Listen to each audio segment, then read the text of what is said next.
বিপ্লব ফার্মে কি অত্যাধুনিক মেশিন দেখেন। এটা হচ্ছে সেই অত্যাধুনিক মেশিন।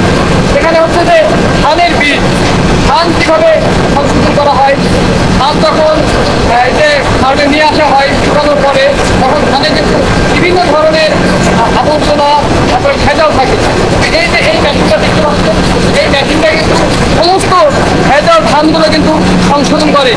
এই মেশিনটার মাধ্যমে কিন্তু সব কিছু একেবারে সুন্দরভাবে ফ্রেশ হয়ে যাবে। ধানগুলো কিন্তু ঢেলা হচ্ছে এবং এই ঢেলা ধান এই মেশিনটার মধ্যে নিচ দিয়ে চলে যাচ্ছে। এবং এখানে দেখেন, দেখা আপনাদের এখানে হচ্ছে যে এই যে এখানে এই যে বেশ কিছু বস্তা আছে। ওই ধান যখন ওখানে ঢেলা হয়েছে, ওই ধান ঢেলার পরে এই যে এখানে আসছে, এখানে একটা, দুইটা, তিনটা, চারটা বস্তা রয়েছে। এই বস্তাটা কি আছে? ধানের এই বস্তাটা হচ্ছে যে চিটি ধান আর কি, যেগুলো একেবারে এই যে পড়ে আছে, এগুলো কোনো কাজ নেই, ছেড়ে দিতে হবে। তারপরে আরেকটা বস্তা, এটা কি আছে? ধান। এটা হচ্ছে ধান, এটা হচ্ছে যে মোটা ধান। মোটা ধানও বাছাই হচ্ছে, মানে বিভিন্ন ক্যাটাগরির ধান আপনার তৈরি হবে। এখানে কি আছে? এইটাই হচ্ছে চিঠি আছে। এই চিঠিগুলোর ভিতরে আপনার হুলু আছে হালকা হালকা। আর এটা দেখতে পাচ্ছেন, মানে আসলে কারণটা কিন্তু এই ফার্মের মেশিনে কিন্তু অত্যাধুনিক দেখেন, দিনের পর দিনে কাজ করে যাচ্ছে, কোনো পরিশ্রম করা। এটা আবার মোটা হলুদ, সব থেকে মোটা হলুদ। সব কিছু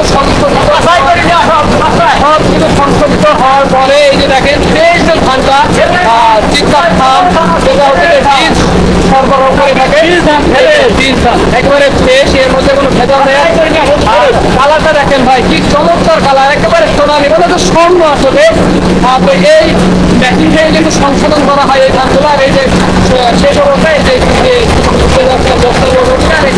বস্তা হওয়ার পরে এখানে এই যে সুন্দরভাবে সংরক্ষিত করা হয়। এই যে নেট দিয়ে দেখতে পাচ্ছেন, এইগুলো সংরক্ষিত করা হয়। এই ধানগুলো কি কিছু করে দেবেন, তাই তো?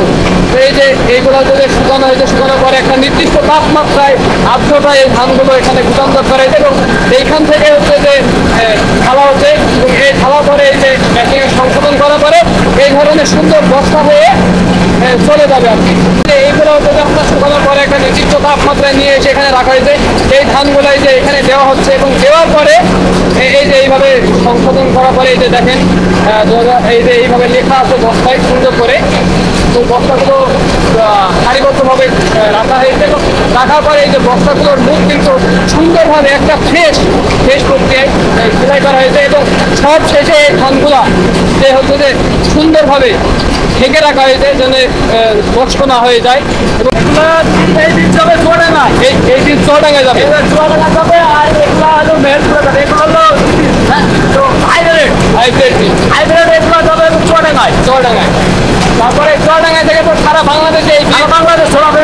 মেহেরপুর জেলার গাংনী উপজেলার যে চিত্রা বিএডিসি ফার্ম আছে, এই ফার্মের যে ধান, পাট, গম উৎপাদন হয়, এই বীজগুলো কিন্তু সারা বাংলাদেশে 64টা জেলায় কিন্তু কৃষি কর্মকর্তারা সরবরাহ করে থাকে। এই যে ধানটা দেখেন, মানে নারী পুরুষকে সংঘর্ষ করে হাইব্রিড এই বছরে কিন্তু এই যে এখানে দেখলাম যে একটা হাইব্রিড ধান তৈরি করা হয়েছে।